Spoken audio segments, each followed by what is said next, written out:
They never offer it when you're strong. No, they wait. They watch. They find you when you're tired, desperate, hungry for something. Validation, love, power, peace, doesn't matter. That's when they come, and they don't come empty-handed. They bring a gift, looks innocent, elegant even, tastes like relief, smells like hope, feels like the answer to every question you've been too afraid to ask out loud. But look closer. You'll see the edges don't quite line up. You'll notice it fits a little too well, like it was made from the blueprint of your weakness, because it was. They hand it to you with a smile, wrapped up real nice, gold edges, velvet ribbon, smells like fresh lies and fake love. Everyone around you claps. Oh, how lucky you are. Look at you, chosen, special, gifted. They call it a blessing. They call it fate. They say things happen for a reason, and maybe they do. But who's writing the reasons, huh? Who's behind the curtain pulling the strings? See, people think danger comes loud, screaming, crashing, sirens blaring. But real danger? The kind that ruins you slow. It comes quiet, smooth. It comes as a favor, a little helping hand. A shortcut dressed in silk, whispering sweet things like, you deserve this. That's the part that makes you stop thinking. That's the part that makes you open your hands and take what you should have walked away from. It's not the gift itself, it's what it means, what it's meant to do.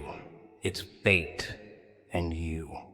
You're the one who thinks it's a prize. You hold it close, you thank them, you smile, maybe you even cry. And all the while they're watching, not because they care, but because they know what happens next. You stop fighting. You stop running. You stop questioning why something this perfect landed in your lap out of nowhere. You want it to be real so bad you pretend it is. You ignore the strings tucked underneath the wrapping paper, the fine print burned into the bow, the scent of something off under all that perfume. It doesn't matter if it's money, fame, forgiveness, love. If it comes too easy, if it comes too perfect, if it comes when you're down and begging and broken, then you better start looking around, because someone's playing a game and you're the one being moved. See, they don't need chains to control you, no bars, no threats, just a little gift, just enough to make you grateful. Grateful people don't ask questions, they don't fight back, they don't leave, they stay, they smile, they comply. All because they think they've been saved, but they haven't, they've been bought. And the best part? You'll defend the gift. Oh yeah, you'll hold on to it like it's sacred. Even when it starts rotting in your hands, even when it poisons the people around you. Because deep down, you already made the trade. You already agreed. You already whispered, thank you, into the dark and hoped it didn't echo back with laughter. That's how they get you.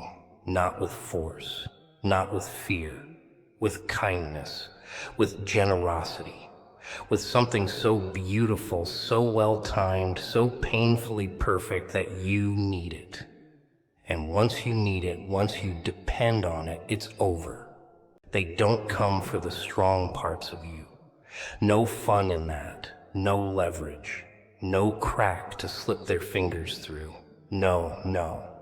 They wait. They sit in the shadows, licking their teeth, watching you bleed where no one else can see. And when they find that one soft spot, that one little wound you thought you hid so well, that's where they strike. You think you're in control because you've built walls. Iron doors, barbed wire, all that tough talk. But it's not the fortress they care about. It's the broken window in the back. The door you left open in a moment of weakness. That's where they walk in. Quiet as smoke, smooth as silk. They don't knock. They don't ask. They just enter. They know what you're missing. That's the trick. They know what you're starving for even when you pretend you're full. Could be love, could be validation, could be revenge, purpose, silence, doesn't matter. They study you. And when the moment's right, when you're alone in the dark with your regrets crawling up your spine, they appear with a smile and a solution. They offer exactly what you think you need, not what you actually need.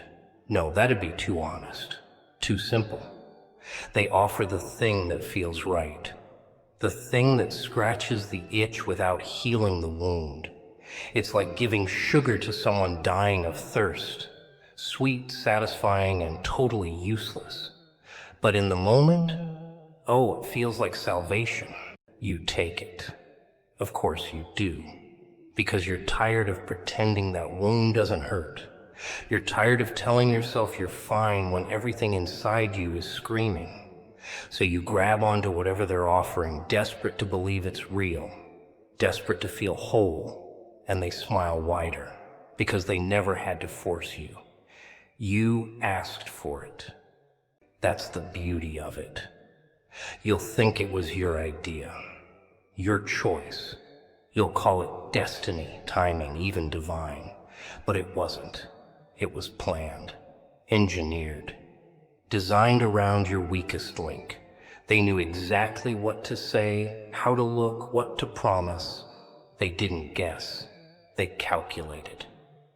And once they've got you, once that weakness is exposed and exploited, you're hooked. They don't have to keep feeding you gifts. Just that one hit was enough. Now you'll chase it. You'll crave it. You'll start bending yourself into shapes just to feel that again. You'll lose your edge, your instinct, your will, all because they knew where to poke. You'll tell yourself it's help, that you were just being human, that everyone slips sometimes, and sure, that's true. But what matters isn't the slip. It's who was watching when you fell. Who stepped forward, not to lift you, but to own you. And they do it gently with words that sound like love and hands that feel like safety. But it's not safety. It's surveillance. They've mapped your insides now. They've seen what breaks you. And the second you forget that, the second you get comfortable believing it was all coincidence or kindness, they'll remind you who knows you better than you know yourself. It's funny, isn't it? How the easiest things in life are always the most expensive. Not in cash, no. That'd be too honest. I'm talking about the cost you don't see coming. The one that shows up after you say yes. The kind that creeps in slow, dressed like comfort, speaking softly, smelling like everything you've ever wanted but couldn't quite reach.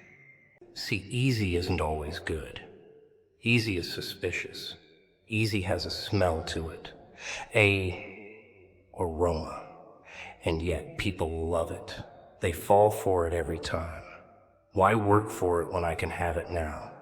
That's the question they ask right before they sign the contract in invisible ink. A deal so smooth you forget you ever made one.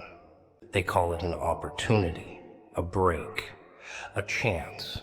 But there's always a hook, and the hook, oh, that's buried deep in the fine print, so fine you'd need a microscope and a guilty conscience just to spot it. But you don't look. You're too busy being flattered. You're too busy thinking, finally someone sees me, finally something's going right. That's when they've got you. You didn't earn it. That's the point. You didn't fight for it, didn't crawl through glass for it, didn't bleed for it. It just landed in your lap like magic. And you think that's luck? No, that's bait. And bait only shows up when someone's fishing. The question is, who's holding the rod? They give you exactly what you want. Not a penny more. Just enough to make you lower your guard. Just enough to make you say, this must be real. And once you believe that, you're not thinking anymore. You're reacting, performing, hoping, begging. And they don't even have to pull the strings. You do it yourself, for free. You trade your freedom for comfort, your instincts for convenience. You tell yourself you're smart, that you saw it coming, that you're in control. But control doesn't look like chains anymore. It looks like luxury, like applause, like finally getting what you were denied your whole life. And the devil, he doesn't deal in threats anymore. He deals in gifts. There's a reason shortcuts exist, and it's not to save time. It's to get you somewhere fast, so you don't stop to notice where you're headed. It's to bypass all the pain, all the struggle, all the growth, so you arrive unprepared, unaware, and easy to manipulate. Because when you haven't built something yourself, you don't know how to hold it. You don't know how to protect it. You don't know how to survive without the one who gave it to you. And that's when you become dependent. That's when the gift stops feeling like a reward and starts feeling like oxygen. You need it. You can't go back. You won't walk away. Because deep down, you know the truth. You didn't rise. You were lifted. And if someone else can lift you, they can drop you too. Hard. They don't want your respect. They want your reliance. They don't want to inspire you. They want to own your choices. And they'll do it with a smile, with a compliment, with a key to a door you never should have opened in the first place. Because that's how control works now. Quiet, polished, wrapped in silk, and handed to you like a favor. They never show up looking like the villain. No scars, no bloodshot eyes, no smoke curling out from their collar. That's too obvious, too messy. Nah, they come clean, polished, smiling like they've known you forever. They speak your language, mimic your pain, mirror your dreams. You look at them and think, finally someone who understands. But that's not understanding. That's strategy. Manipulation doesn't wear a mask anymore. It wears charm. It compliments your outfit, remembers your birthday, laughs at your jokes, even the bad ones. It listens, nods, waits for the right moment to offer help you didn't ask for. And when it does, oh, it sounds so sweet, doesn't it? Like a lullaby for your ego. The trick isn't to force you. That's old school. No one breaks the door down now. They just slide a key under it and wait for you to unlock it yourself. You do all the work. You convince yourself it's safe. You tell yourself they're different. That this time it's real. That someone finally showed up without an agenda. But people like that. They don't show up when you're strong. They wait until your guard drops. Until life kicks you in the teeth and you're on your knees looking for a hand, any hand. That's when they slide in, all velvet and gold, pretending to be your answer. They wrap their intentions in kindness, offer you a rope when you're drowning and you grab it. Of course you do. Because when you're gasping for air, you don't question who's holding the other end. They talk like friends, act like saviors, but they move like chess players. Every word is a calculation. Every favor is a debt. And you don't even realize you're being played until you're too deep to climb out. By then, you're smiling in photos with them, quoting their wisdom, defending their name. You've made them your identity. You see, the real manipulators, they don't argue. They agree. They don't push. They guide. Slowly, gently.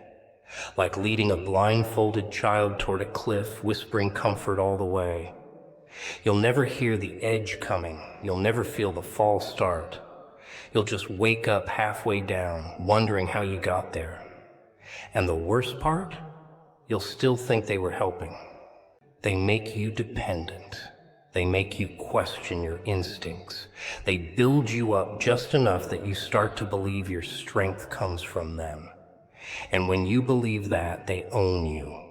You won't move without checking their expression. You won't speak without thinking how they'll hear it. You become a puppet who cut his own strings and handed them over with a smile. But they'll never admit what they're doing. Oh no, they'll call it love. loyalty, mentorship. They'll say they just want what's best for you. And maybe they do, in a world where best means obedient, where loyal means silent, where help means control. They don't need to be above you. They just need to be necessary. Once they become that, they don't even need to pull anymore.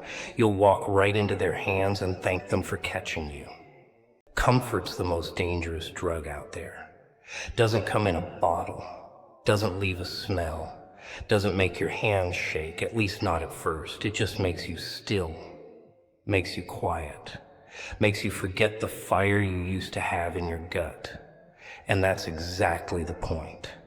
That's the whole game. They don't want to break you. They want to soften you, round out the edges, make you comfortable enough to stop questioning who's really holding the wheel. At first it feels good. Of course it does. You're tired. You've been fighting, running, bleeding for something that never seems to show up.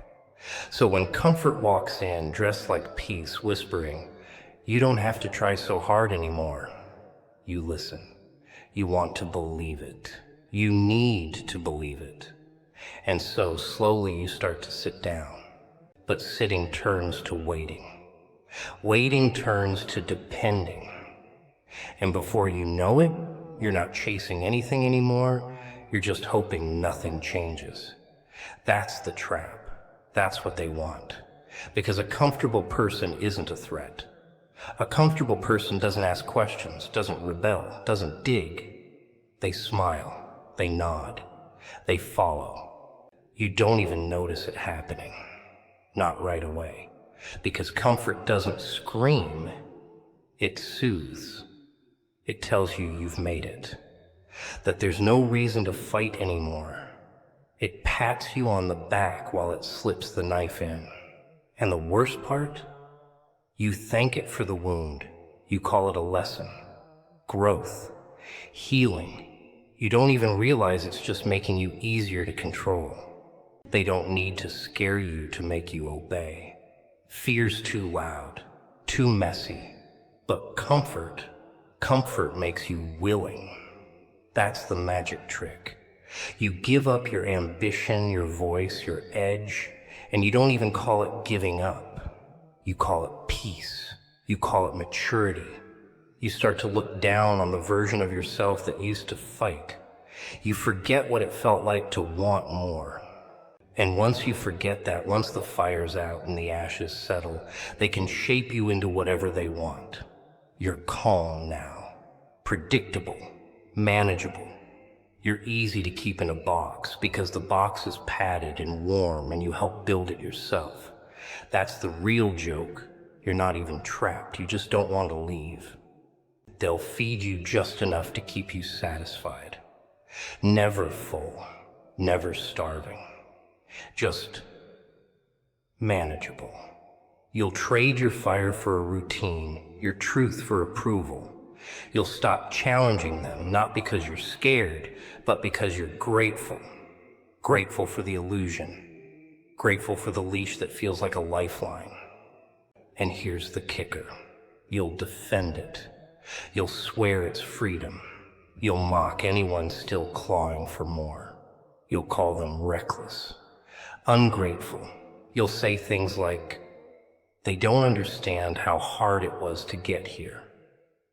But what you really mean is, "I'm too tired to start again." What you really mean is, "If I admit this is a cage, then I have to find the door."